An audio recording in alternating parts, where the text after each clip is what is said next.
So some people can say you should know your neighbors, but how well is too well? Because some things feel friendly and some things can feel like a liability or a problem or a situation. Let's talk about it right after this. It's the Neighbors podcast with Reese and Mike. They discussing different issues that affect our streets and life. Said it's the Neighbors. We the Neighbors. Yeah. Yo, what's going on, y'all? What's going on? How y'all be? So, y'all heard the question or the idea. How much do you actually trust the people living right next to you? And so, that is a very, very interesting question. Very. Because, even though, I think everybody on at least on this side of our block, Right. Okay. for the most part, get along. Right. For the most. Right. Right? You might have to skip a couple of houses, but Right. yeah. Yeah. But I don't think that there is a lot of there might be maybe for me, maybe one house that I don't talk to at all. Would be Maybe one. One. Okay.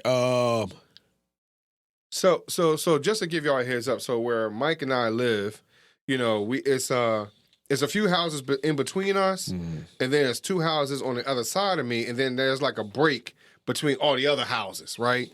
And so there are is Mike, and then it's 1, 2, 3, 4, 5, 6. I'm 7, 8, 9. Gotcha. Okay. I think it's okay. 9. 9. Right, Okay. right. Okay. And so out of that 9 houses that's on our side, there's only one where I don't talk to like people at all. There's another one where it's hit or miss. But there's only one house where I don't talk to at all. Right. Okay. How about you? About one, I could say. On the other side of 8. But you talking about across the street? No, to my on our side. On our side, Right. okay. The knucklehead be flying up, with the SUV. The one that's 2 houses down from you. No, on the other on the other side of 2 houses down from you. Oh, 2 houses down from me. Right. Yeah. Yeah. See, the people 2 houses down from you, I don't talk to them at all. Right. Okay. Right. Yeah, I don't talk to them at all. The guy that's on 2 houses down from me, I talk to every now and then. I guess because he's 2 houses down.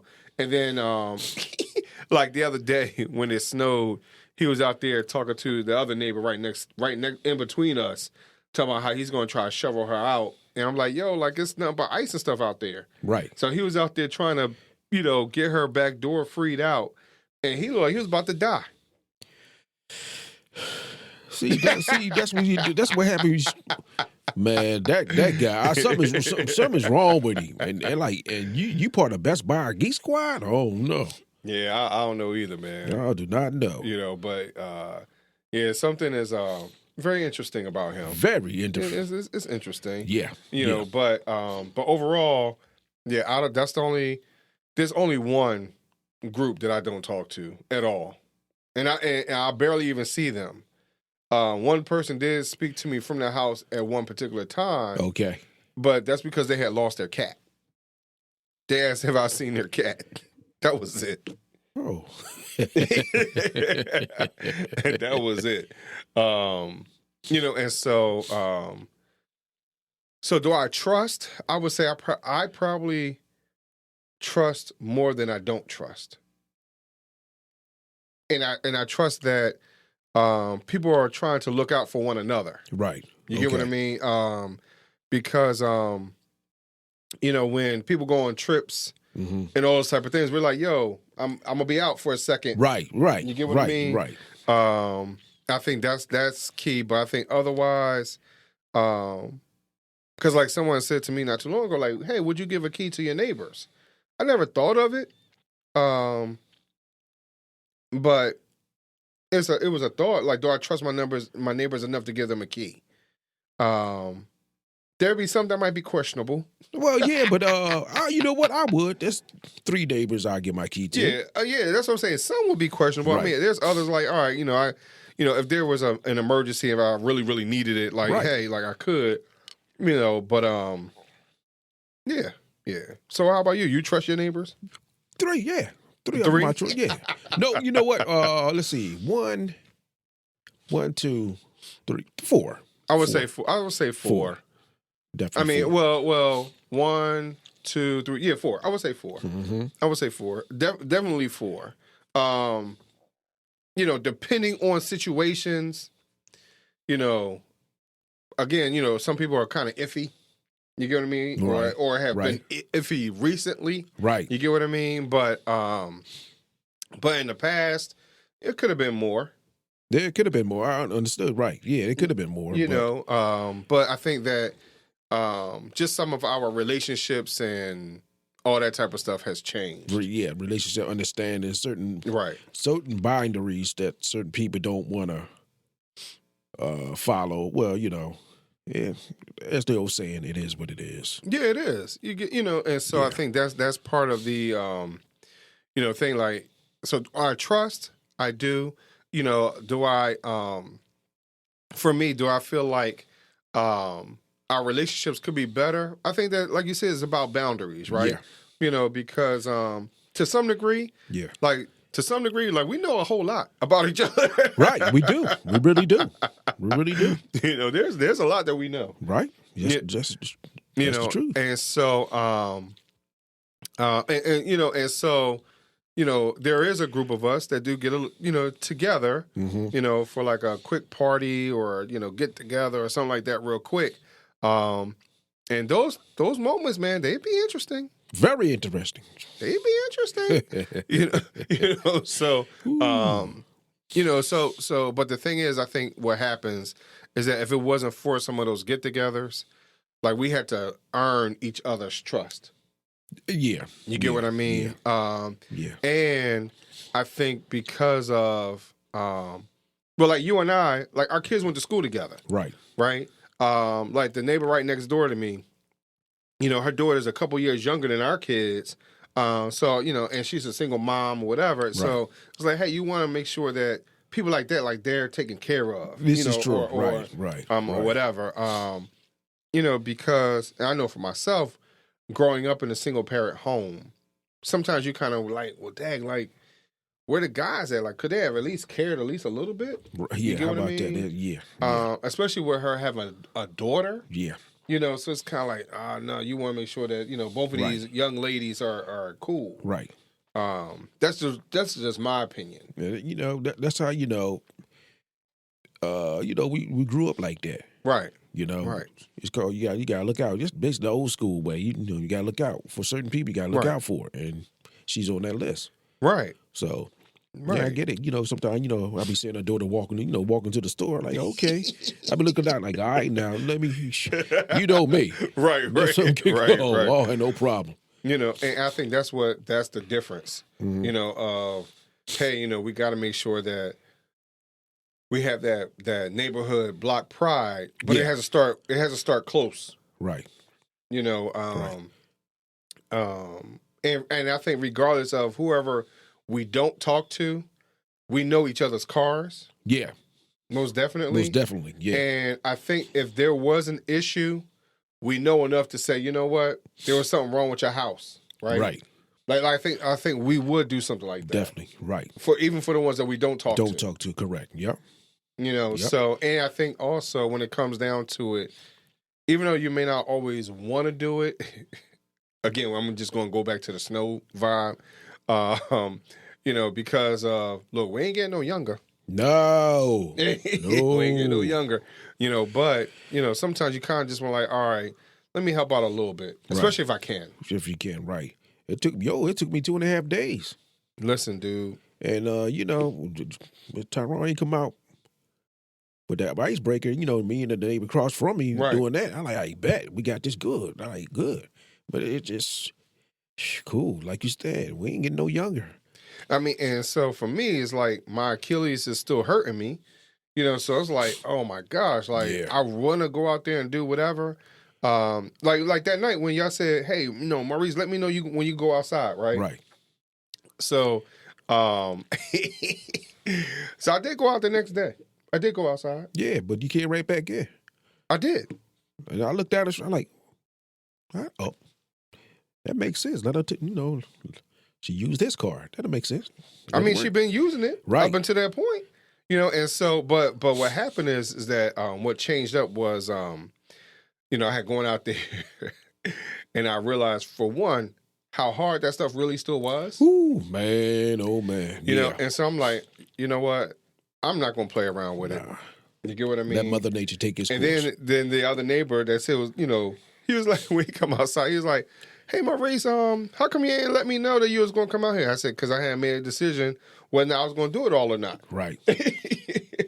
And he come outside, and I started chipping a little bit, and then he decided he was going to chip a little bit. And I said, you see what I'm talking about right there? I'm going in the house. Right, yeah.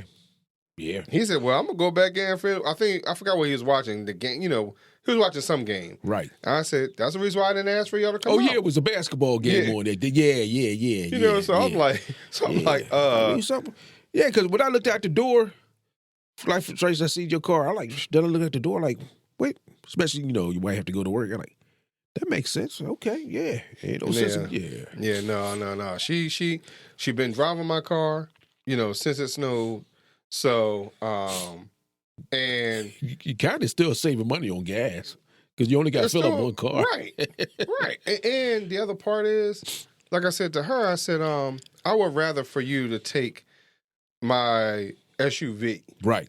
Because you got all-wheel drive, so there you go. So now I don't have to worry about you getting stuck. There you go. That's right. That's what I figured. Yeah. You took your little sedan, you know, front-wheel drive. I've seen more than enough cars get stuck in this last snow. And another thing is, some people think, all right, got an SUV, yeah, but it's front-wheel drive. If you don't see that AWD or 4x4. Right. Behind your car, or a GX. X means, you know, whatever. That means, you know. Maybe Formatic. Formatic. You know, Formatic. Thank you very much.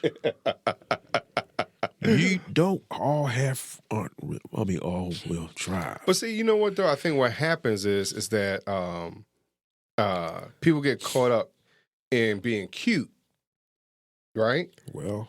And, you know, the trendy vehicle at the moment, right? So, like, I'll give you a perfect example. Maybe 2 years ago now, so where we live at, there's a... coming from a major street, as you're coming down a major street, you go under the regional rail. Okay. Oh, yeah. Okay. Track, right? Right. And so you're going on the regional rail, but mind you, you're going down a hill.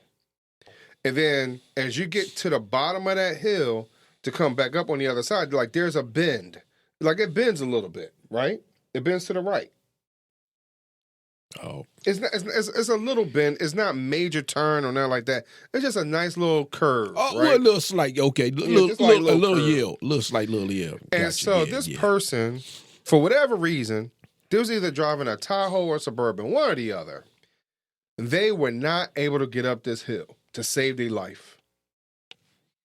And I'm like, I thought all Suburbans and Tahoes, whatever, were 4x4, all-wheel drive, something.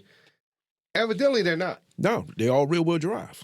And so this car, this SUV, this big SUV that's bigger than mine, was dying. Mm-hmm. They could not, and they were spinning so bad that the wheels, it was hitting the street, and it was actually heating up. Smooth, yeah. Right? But, you know, and so I'm like, you can't be serious.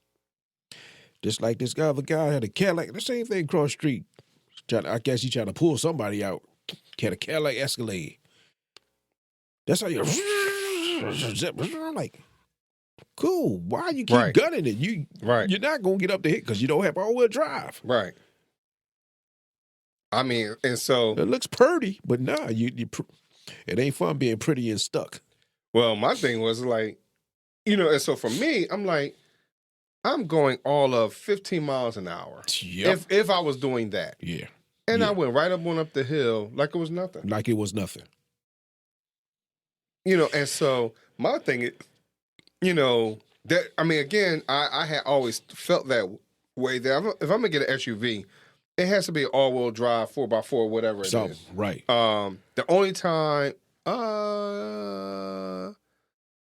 I had something big that was only front-wheel drive only was when we had a minivan back in the day. And that's before we even got here, Gotcha. where you would have known us. Okay. But we used to have a minivan, and we only had the minivan for like 2 years. Gotcha. It was cool because that's when I was still coaching football and all that type of stuff. So we was doing little kid stuff. Right. And we had the minivan. It ended up dying on us though. But all the other ones that I had, I've had a Jeep Cherokee. I've had a Jeep Grand Cherokee. I've had the Durango, as you well know, and now this RX 350. Right. And every one of those has had all-wheel drive. I have never had anything that had. You know what? Be honestly, my Infiniti, that's the first car I ever had as all-wheel drive. Really? Yeah. Both of my Maximas I had front-wheel drive. My Mitsubishi, my Volvo, front-wheel drive. Everything was front-wheel drive. Oh, yeah. No, I mean, now, the only rear-wheel drive car. Oh, no, I'm sorry. We had two rear-wheel drive. My Charger, my Dodge Charger. Okay. Rear-wheel drive.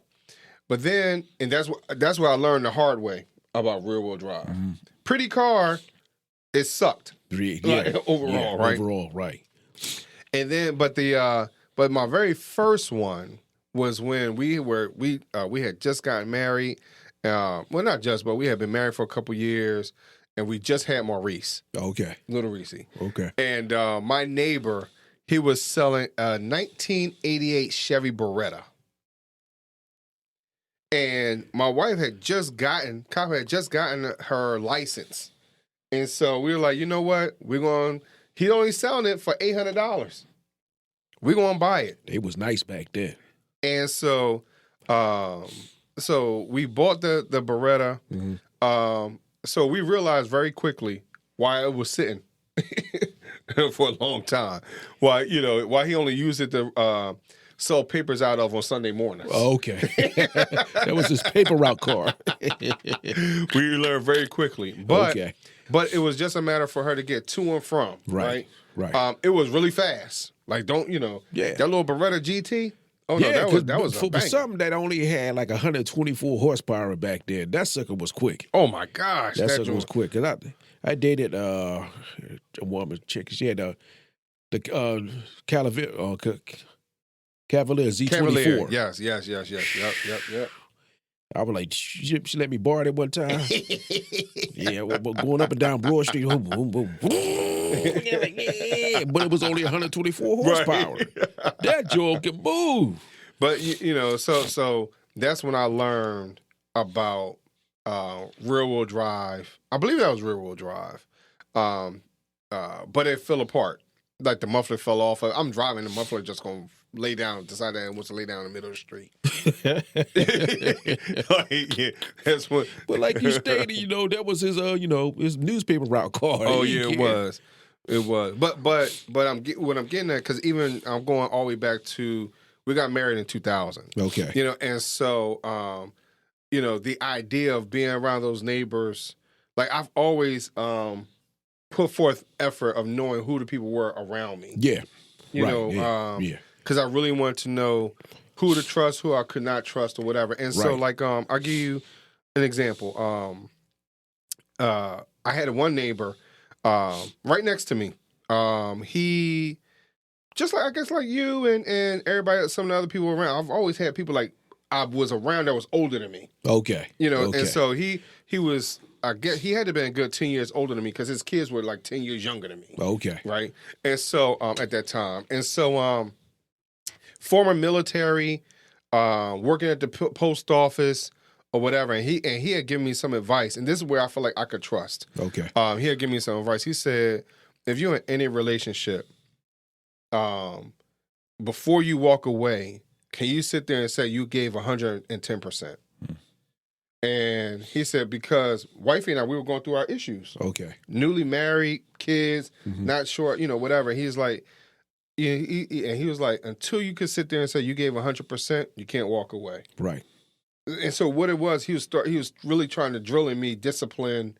You giving me commitment, all that type of stuff. Okay. And so, I guess from that point on, you start to realize like, all right, I can trust people outside of my normal box. Gotcha. You get what I mean? Right. And you get to see another side of life. Because, at that time, again, like he's 10 years older. So that's the first time I ever seen a 525. He had a BMW 525. 525, okay. And I'm like, because when we first moved there, he had a 325. And then he had upgraded. We was like a year or two in. He upgraded to a 525. And that's when I learned about leases. Gotcha.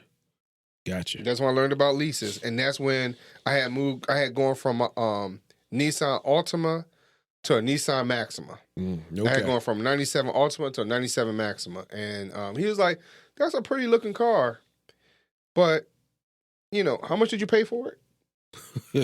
but he was giving me the game. Right. You get what I mean? And so I've always had that big brother.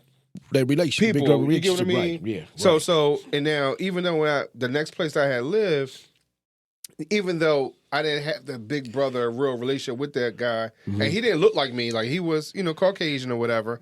But here's the thing, because he cared about family so much, he showed me what it really meant to care about the kids, the environment.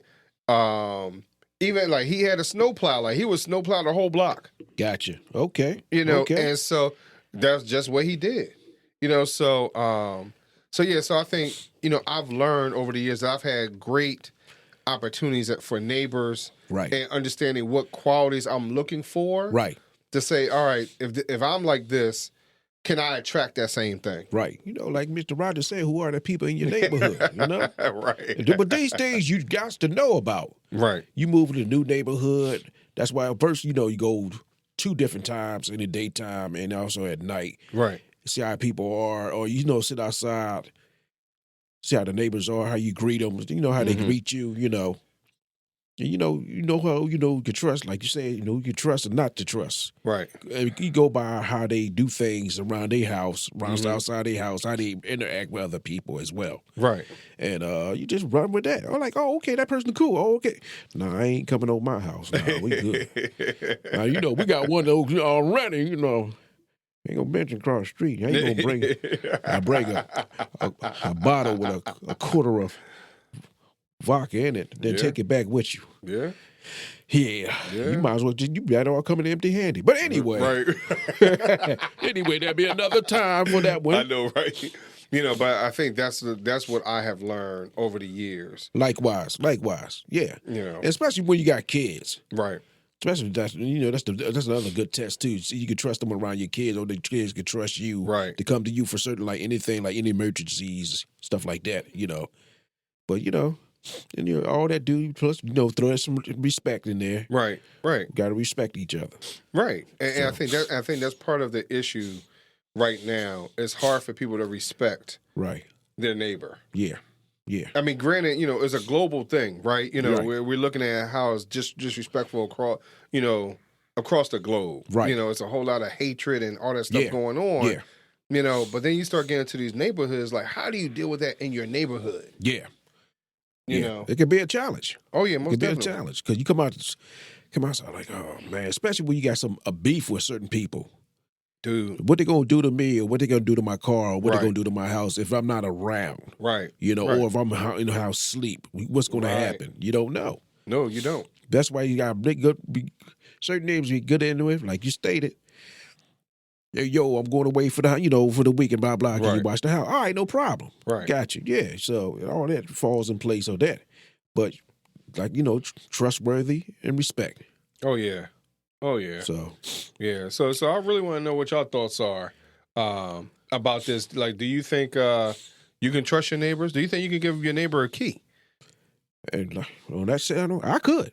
I could. I could. Yeah, I could too. Like sometimes you don't really think about it. You get what I mean? And then I know, like on my end, between me, the wife, and the kids, like how many more kids I got to put out there? Right. You get them, so it all depends on your perspective and what your resources are around you. Correct. Correct. And now what I what I have considered though, do you remember how they used to have the hide the key stuff? Oh yeah. Yeah. I had thought about getting one, like put on my mailbox or put in a rock or something like that. But just because these bad little kids around here, they might end up picking up the rock. Yeah. You know what? I don't see the little knuckleheads that much now. Not that often. Not that often. So, but yeah, let us know what y'all thoughts are. Let us know, what are you doing? What are you doing? Right. Do you trust your neighbors or not? Have you learned from your neighbors or not? Right. Give us the gossip on it. Yeah, right. So, but we thank y'all very much for listening today. Appreciate it. And, everybody, stay cool. And send this episode to a neighbor or a friend and ask, what do you think? Then come back to us and let us know a little bit more as we continue to sit here and talk about this type of stuff. Because inquiring minds wants to know. Yes, sir. All right, y'all. Peace. Thanks for hanging out with us on the Neighbors Podcast. We hope you enjoyed the conversation and felt right at home. If you like what you heard, don't be a stranger. Subscribe, leave us a review, and share this with your friends and fam. Got something on your mind or a topic you'd love to hear us talk about? Hit us up. Until next time, remember, we're all just neighbors working together for a better community. Stay safe, stay connected, and we'll catch you in the next one.